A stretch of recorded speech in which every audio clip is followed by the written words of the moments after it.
Terima kasih Anda masih bersama kami. Aksi pencurian merajalela di wilayah Ponorogo. Dalam sehari ada 2 kasus pencurian. Pertama, komplotan emak-emak melakukan pencurian di sebuah minimarket dan maling pecah kaca mobil menggondol uang nasabah bank 350 juta rupiah. Komplotan maling wanita ini masuk ke minimarket di kawasan Jalan Raya Ponorogo. 3 wanita bertugas mengambil barang, 1 mengawasi situasi, serta mengalihkan perhatian penjaga toko. Salah satu karyawan yang keluar dari kantor memergoki pelaku dan langsung mengecek CCTV. Untuk mengelabui penjaga toko, susu curian ini disembunyikan di dalam rok. 1 orang ditangkap, sementara kawanan pelaku lainnya kabur.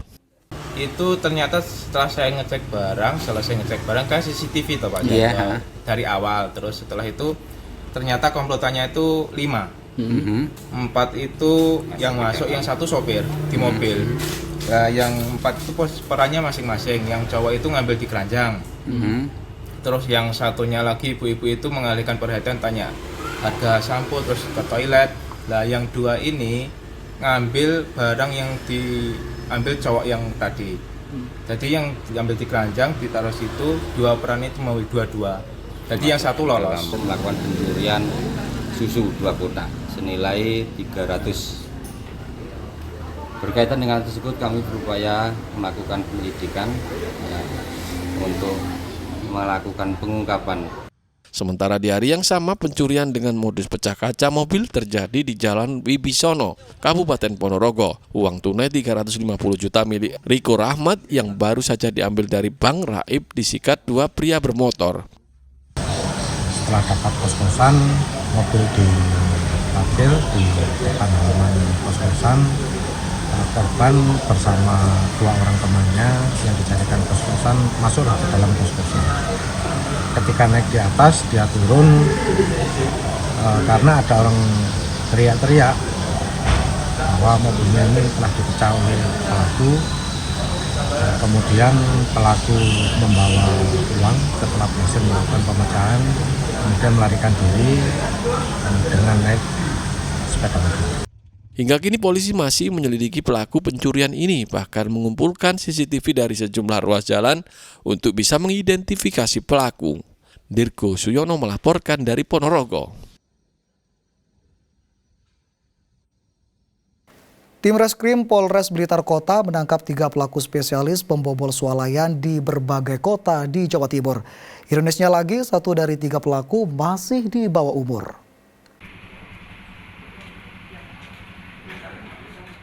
Satreskrim Blitar Kota menangkap 3 tersangka pembobol swalayan pada bulan April 2024 lalu. Mirisnya, salah satu tersangka merupakan anak di bawah umur, serta Jody dan Dodi, keduanya warga Kediri. Hasil pengembangan polisi, tersangka merupakan sindikat yang telah beroperasi di 21 lokasi. Tidak hanya di Blitar, mereka juga melancarkan aksinya di Magetan dan Kediri. Modus yang dilakukan komplotan ini yakni melakukan survei lokasi, kemudian pada malam hari membobol tembok toko lalu masuk dan mengambil uang serta rokok dengan kerugian mencapai 28 juta rupiah. Para pelaku ini melakukan survei dengan cara berkeliling, memantau di seputaran TKP, melihat sisi mana yang kemungkinan bisa dilaksanakan pembobolan. Karena ini modusnya dengan membobol tembok belakang ya, bagian belakang, kemudian baru bisa masuk ke dalam toko. Sebagai barang bukti, polisi menyita linggis, palu, helm, sarung tangan, dan motor. Kini para tersangka dijerat pasal 363 ayat 2 KUHP tentang pencurian dengan pemberatan ancaman hukuman 9 tahun penjara. Nur Ramadan melaporkan dari Blitar. Tertangkap basah sedang mencuri motor, pemuda pengangguran di Sampang nyaris dihajar warga yang geram karena aksinya. Pelaku bahkan pura-pura menjadi orang bisu agar tidak dihakimi warga. Pemuda pengangguran dengan rambut dicat coklat ini tertangkap basah saat hendak membawa kabur motor yang diparkir di pinggir Jalan Raya Raja Wali Kota Sampang Selasa malam. Motor tersebut ditinggal dengan kunci masih tergantung di lubang kontak. Melihat sepeda motornya hendak dibawa orang tidak dikenal, korban pun berteriak maling hingga mengundang perhatian warga sekitar. Pelaku kemudian batal membawa kabur motor dan melarikan diri agar tidak diamuk massa. Namun tersangka ditangkap sekitar 1 km dari lokasi pengejaran. Meski sempat dihajar warga, namun aksinya yang berpura-pura bisu membuat iba warga lain yang berusaha melerai saat ada yang hendak memukul tersangka.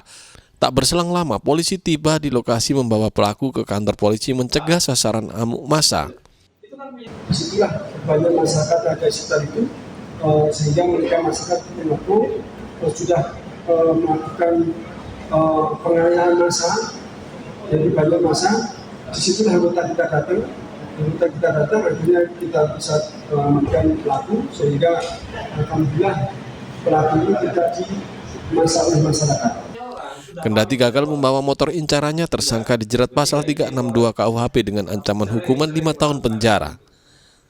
Nia Karunia melaporkan dari Sampang. Dari berbagai penyakit yang diderita jemaah calon haji embarkasi Surabaya, mayoritas adalah penyakit hipertensi. Informasi selengkapnya akan kami hadirkan untuk Anda sesaat lagi dan tetaplah bersama kami.